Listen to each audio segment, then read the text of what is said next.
Ever feel like you're trapped in an endless cycle of starting strong but ending up right where you began? You are motivated, you set goals with complete determination. But within weeks, sometimes even days, you find yourself back in the exact same patterns, wondering why you can't seem to break free. What if I told you this isn't about lack of willpower or discipline at all? Carl Jung, one of history's most brilliant psychologists, discovered something profound about this pattern of self-sabotage, a hidden force in your mind that's actively working against your conscious desires. The good news? Once you understand this invisible enemy, you can finally break free from the cycle that's keeping you stuck. In this video, you will discover the exact psychological mechanism behind your self-sabotage, and I'll show you practical techniques to overcome it once and for all. If you're tired of taking 2 steps forward and 3 steps back in your life, watch until the end. Have you ever felt like there's an invisible wall standing between you and lasting change?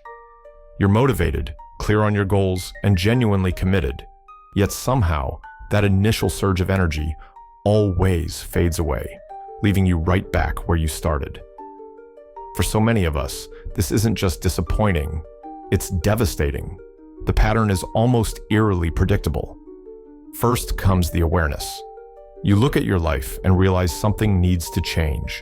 Maybe it's your health, your productivity, your relationships, or your career. This awareness sparks determination. You make a plan, set clear goals, and dive in with complete conviction. The first days or weeks feel amazing. You're seeing progress, feeling the rush of taking control, and everything seems to be moving in the right direction. Then something shifts. The routine that felt empowering now feels like a burden. The habits that energized you now drain you. Small exceptions creep in. Just this once becomes your mantra as you skip workouts, procrastinate on important tasks, or fall back into old relationship patterns. Before you know it, you're exactly where you started, but now with an added layer of guilt, shame, and self-doubt. What's wrong with me becomes the question that haunts you. The problem lies not only in falling back into old habits, but also in the emotional impact of this failure. With each failed attempt, your belief in your ability to change erodes a little more. The cycle repeats, and you begin to wonder if real transformation is even possible for someone like you.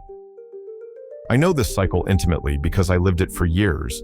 I was always ambitious, with big dreams of being more disciplined, more focused, more productive. I wanted to build something meaningful that would transform my life completely. And I would try, really try. I'd wake up at 5 a.m., plan my day meticulously, avoid all distractions, and stick to my plan with unwavering commitment. For a while, it worked. I felt in control, productive, and proud of myself. But then, without warning, things would start to unravel. I'd stay up a little later one night, skip my morning routine the next day, postponed an important commitment. The social media apps I'd sworn off would find their way back onto my phone. I'd tell myself I was just taking a short break, that I'd get back on track tomorrow. But deep down, I knew what was happening. The cycle was repeating itself, and I was powerless to stop it. The frustration was overwhelming. Why couldn't I maintain the discipline that seemed to come so naturally to others?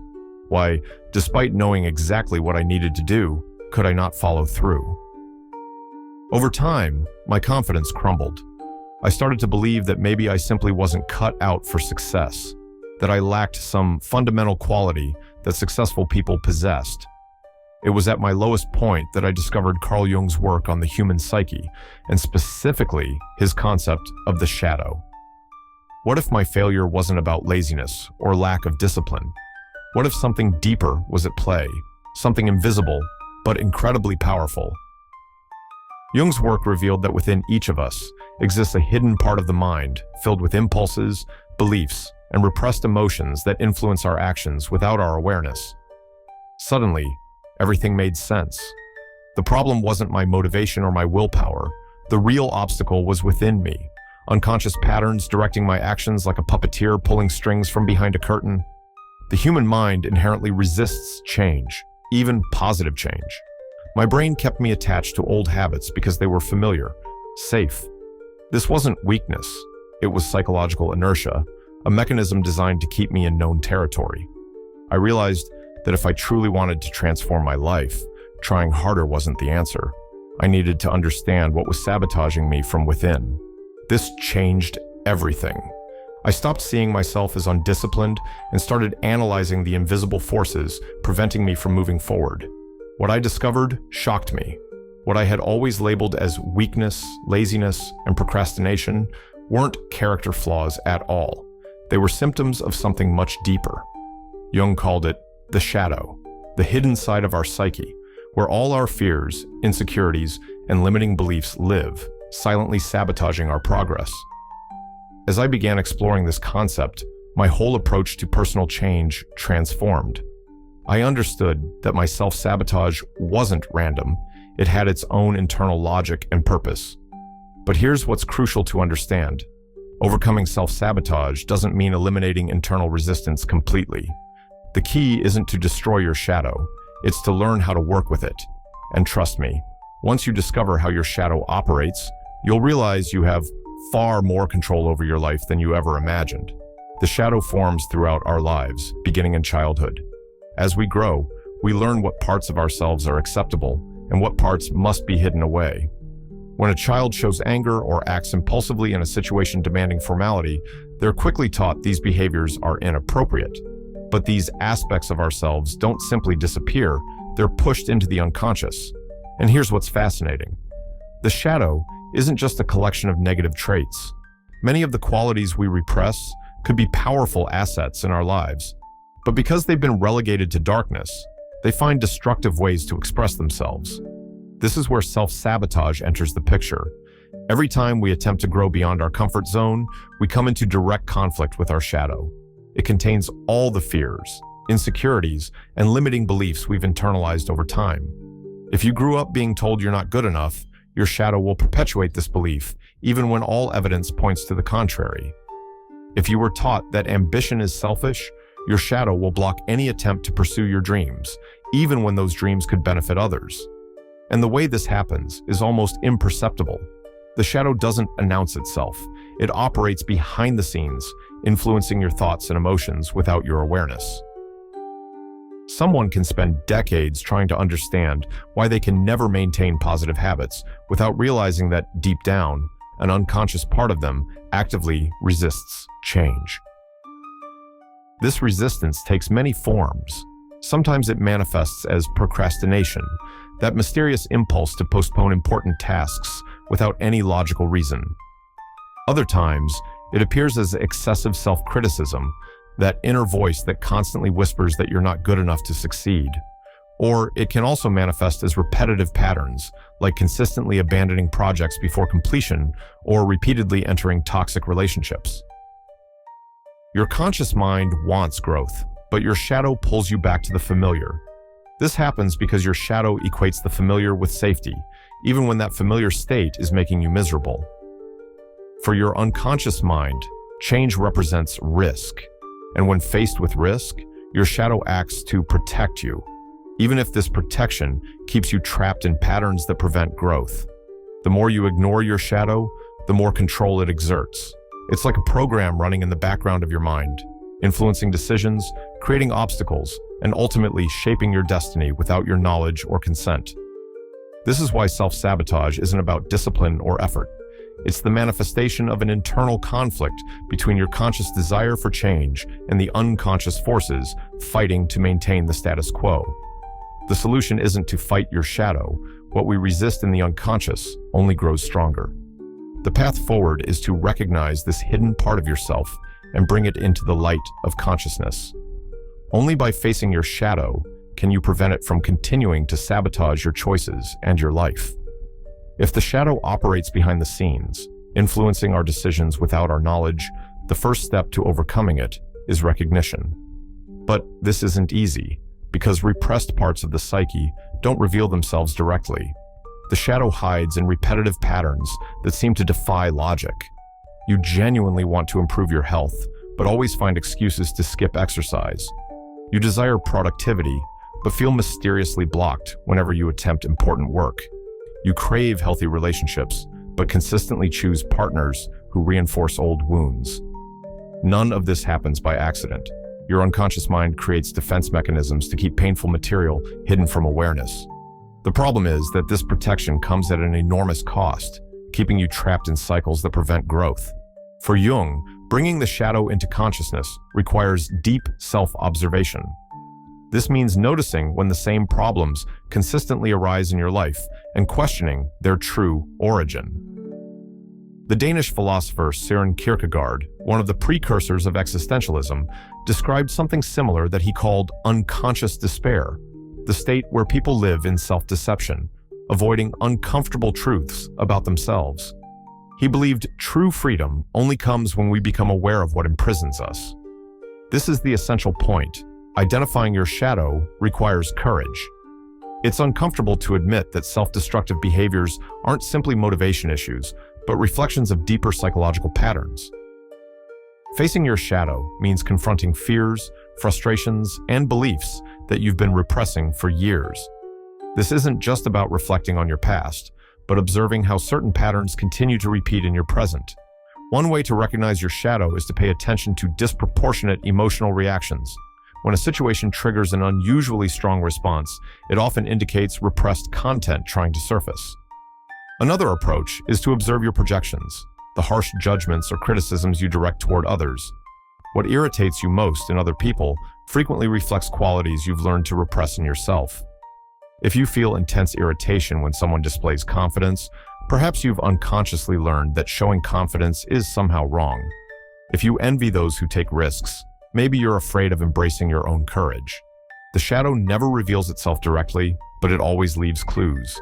And identifying it isn't about self-condemnation, it's about liberation. Imagine your psyche as a long, dark hallway lined with closed doors. Behind each door are hidden parts of yourself you've locked away over time, repressed anger, untapped talents, buried fears. You've always known these doors exist, but you've avoided them.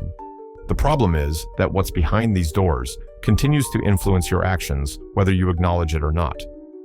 The shadow doesn't disappear because you refuse to see it. As long as it remains in darkness, it acts autonomously, without your awareness or control. Jung's approach isn't about fighting this hidden part of yourself, but recognizing, exploring, and integrating it.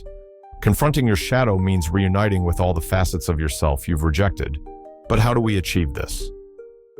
When you first decide to examine your shadow, the initial sensation is discomfort.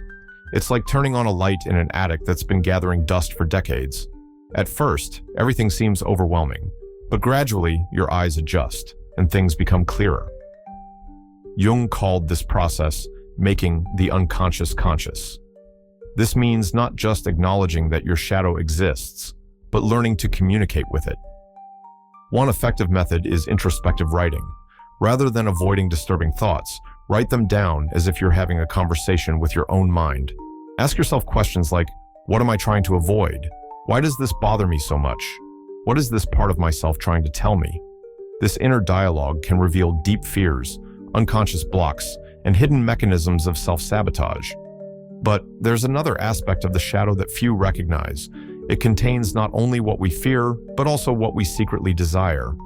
Often, what we admire in others and consider unattainable for ourselves is part of our shadow, waiting to be integrated. If you envy someone's confidence, you may be repressing your own desire to express yourself without fear. Nietzsche explored this idea when writing about the free spirit, someone who allows themselves to be authentic without fearing others' judgment. For him, life's tragedy was that many spend their existence conforming to social norms, while their true essence remains locked within. Integrating your shadow isn't just healing, it's liberating. By recognizing what you've rejected, you recover parts of yourself that possess tremendous power. Repressed anger can transform into determination. Fear can become healthy caution. Suppressed desire can fuel positive action. Opening the doors of your mind requires courage. It's impossible to grow without facing what you've left behind. But when you do, something powerful emerges, the ability to live without fearing yourself. Understanding the shadow is a crucial first step, but real impact comes from practical application. Jung stated, "We do not become enlightened by imagining figures of light, but by making the darkness conscious." In other words, recognizing unconscious patterns isn't enough. We must actively confront them to prevent continued self-sabotage. One effective technique is gradual exposure. The unconscious resists change because it perceives the unknown as threatening. When people try to transform too quickly, this resistance intensifies. The solution is introducing change in small, manageable doses. If fear of failure paralyzes you, don't aim for perfection. Learn to tolerate small mistakes without self-punishment. If procrastination dominates your life, don't expect to accomplish everything at once. Start with just 5 minutes of focused action.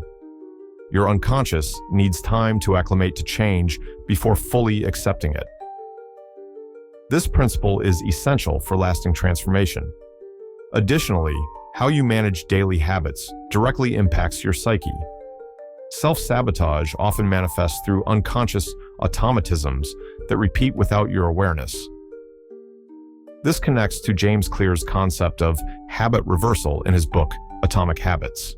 He explains that the most common mistake when adopting new habits is focusing solely on positive action without removing triggers for old behaviors. If you want to reduce screen time, simply promising yourself to use your phone less won't work. The effective approach is modifying your environment to make distraction less accessible, perhaps by deleting certain apps or keeping your phone in another room while working. Jung emphasized that the unconscious mind works symbolically. By changing your external environment, you signal transformation to your inner world. Another powerful technique is behavioral activation, the psychological principle that action precedes motivation. Many wait until they feel ready before acting, but the mind only adapts to a new identity after the body has already begun acting accordingly. Jung observed that the unconscious reveals itself through direct experience, not through intellectual reflection alone. Rather than waiting for motivation to make a change, take the first step immediately, even a tiny one. If you need to launch a project, simply open a document and write a few lines. If you want to exercise more, put on workout clothes and go for a short walk. Small, consistent actions gradually reshape your unconscious and help it accept the new identity you're building. The technique of opposite action can be equally powerful. Self-sabotage often puts us on autopilot, pushing us to avoid challenges or give in to fear. Instead of following these impulses, do exactly the opposite of what they suggest. If a sabotaging thought says, "Put it off until later," act immediately. If your shadow causes you to avoid difficult conversations, initiate one. Jung described this as challenging your internal archetypes so they cease controlling your psyche. Meditation and mindfulness are also essential tools for shadow integration. The unconscious manifests through automatic thoughts, impulses, and repressed emotions. By observing these phenomena without reacting, you diminish their power over you. Jung viewed meditation as a direct channel to the unconscious, allowing it to express itself without resistance. Through mindfulness practice, you learn to recognize your shadow's influence without surrendering to it. Another practical exercise is the unfinished task list. Jung believed that becoming a complete person involves integrating fragmented parts of your psyche. On a practical level, this fragmentation appears in all the small promises you break to yourself, commitments made, but never fulfilled. Each abandoned project represents a fracture in your identity.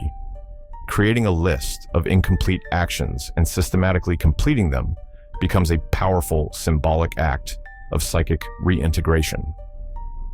While these techniques can be applied individually, remember that the unconscious is deep and complex. Jung devoted his life to studying the human psyche and recognized that some patterns are difficult to confront alone. Self-exploration is a profound journey, and professional guidance can sometimes make all the difference. Shadow integration isn't just about overcoming self-sabotage, it's a path to liberation. When you learn to recognize your resistance and apply effective strategies to overcome it, you cease being a prisoner of your unconscious and become the true author of your life. This transformation isn't a single event, but an ongoing process. Many believe that one moment of awareness is sufficient to change everything, as if a decision alone could rebuild habits, beliefs, and behaviors. But true transformation happens gradually through daily effort and increasing awareness. Shadow integration is not an end, but a beginning. Once you open the door to what was hidden, a new challenge appears. how to transform awareness into action. One key to this transformation is internal coherence. Many fail to change because of conflict between who they want to become and how they still perceive themselves. They want to be disciplined, but identify as someone who always procrastinates. They desire success, but carry beliefs that associate achievement with negative consequences. The mind cannot accept change if identity remains anchored in the past. This is why lasting transformation requires rebuilding identity from within, rather than merely forcing new behaviors. The key is seeing yourself as someone who already embodies these qualities. Instead of thinking, "I'm lazy, but I must change," start acting as if you're already disciplined. This principle appears in both modern psychology and ancient philosophy. Aristotle stated that we become what we repeatedly do. Excellence isn't a talent, but a habit cultivated daily. In other words, identity isn't fixed. It's shaped by repeated actions over time. True transformation happens in everyday details, in those moments when you choose differently despite your mind pulling you back to old patterns. Each choice reinforces a new version of yourself. Each small victory, however seemingly insignificant, solidifies the identity you're building. But here's the essential point. Authentic change requires patience. Many abandon their efforts because they expect immediate results without understanding that the process is gradual. Integrating the shadow, deconstructing patterns, and rebuilding identity takes time. The most common mistake is believing that failure means starting over. But failure is part of the journey. No transformation follows a straight line. There are always ups and downs, doubts, and relapses. What distinguishes those who transform from those who remain stuck isn't the absence of mistakes, but the ability to continue despite them. In the end, self-knowledge isn't a philosophical luxury, but a necessity for authentic living without self-sabotage. True transformation comes not from eliminating flaws, but from integrating, understanding, and using them as catalysts for growth. Self-sabotage traps countless people in destructive cycles without their awareness. We spend years trying to change through willpower alone, when the real blockage lies within, in those unconscious aspects, directing our actions from the shadows. Carl Jung taught that whatever we don't recognize in ourselves ultimately controls us. Only by becoming aware of our resistance and confronting our shadow can we regain control of our lives. If you've watched this far, you've already taken a crucial step towards self-knowledge. Understanding your shadow, identifying self-sabotage patterns, and applying techniques to reprogram your mind can transform how you face challenges and embrace change. This doesn't just improve discipline and focus, it helps you achieve genuine inner freedom. You stop fighting yourself and learn to use your entire psyche as an ally. But remember, real change comes from action. No technique works unless applied. Choose one exercise from this video today and implement it. It might be adjusting your environment, establishing a small daily habit, or practicing mindfulness. The important thing is to begin. Now, tell me in the comments, what was your biggest insight while watching this video? Comment, "I'm ready to face my shadow," if you watched until the end. It's my way of knowing you're part of the committed few on the path to transformation and self-knowledge. If this video helped you, don't forget to subscribe, turn on notifications, and give it a like. Your support encourages me to create more content on psychology, self-discipline, and personal growth. See you in the next video.